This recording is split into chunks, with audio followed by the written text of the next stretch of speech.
இன்னைக்கு ஒரு கணவனுக்கு ஒரு மனைவி வந்ததுக்கு பிறகு அவனுக்கு மாஸ்டர்பேஷன் என்ன தேவை இருக்குது யோசிச்சு பாருங்க. அவன் வந்து கண்டிப்பாக மனைவி கூட தான் சந்தோஷத்தை அனுபவிக்கணும்.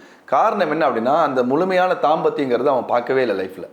யார் முழுமையான உச்சக்கட்ட தாம்பத்தியத்தை தானும் அனுபவிச்சு மனைவிக்கு கொடுப்பாரோ அவருக்கு நிச்சயமாக கைப்பழக்கத்தோட தேவை ஏற்படாது. ஏன்னா ஒரு மனிதனுக்கு சுவையான உணவு இருக்கும்போது அதற்கு ஆல்டர்னேட்டாக சுவை இல்லாத உணவை தேர்ந்தெடுக்கவே மாட்டான். அப்போ இவனுக்கு நோய், இது ஒரு பிரச்சனை அப்படிங்கிறது தெரிஞ்சும் இதை தேர்ந்தெடுக்கிறான காரணம் என்ன?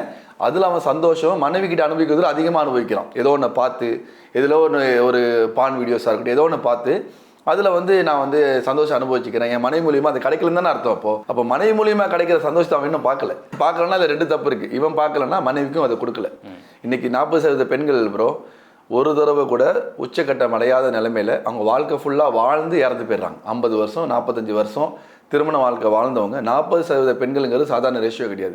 ஒரு முறை கூட பார்த்ததில்லை அப்படின்னா அப்போ எவ்வளோ பெரிய ஒரு மோசமான சூழ்நிலை இன்னைக்கு ஆண் சமுதாயம் இருக்குது. தன் மனைவிக்கு கொடுக்கக்கூடிய உணவு நல்ல உணவாக கொடுக்கணும், தன் மனைவிக்கு கொடுக்கக்கூடிய ஆடைகள் நல்ல ஆடையாக கொடுக்கணும், தன்னால் தகுதிக்கு எவ்வளோ முடியுமோ அவ்வளோ நல்ல வீடை கொடுக்குறான். சிங்கிள் பெட்ரூமோ இல்லை வந்து ஒரு ஹால் மட்டுமோ அவன் தகுதிக்கு ஏற்றாற் போல என்ன முடியுமோ அதை மனைவிக்காக மக்களுக்காக கொடுக்கக்கூடிய ஒரு ஆண், ஒரு 50 கிராம் நாக்குக்காக கொடுக்கக்கூடிய ஒரு முக்கியத்துவம், அதுக்கு கொடுக்குற டேஸ்ட், இந்த உணவு கொடுத்தா இந்த ஹோட்டலுக்கு கூட்டு போனால் என் பொன்னாடி சந்தோஷப்படுவான்னு நினைக்கிறாங்களே. 50 கிலோ 60 கிலோ உடம்புக்கையாவது அதை பார்க்கறது இல்லை.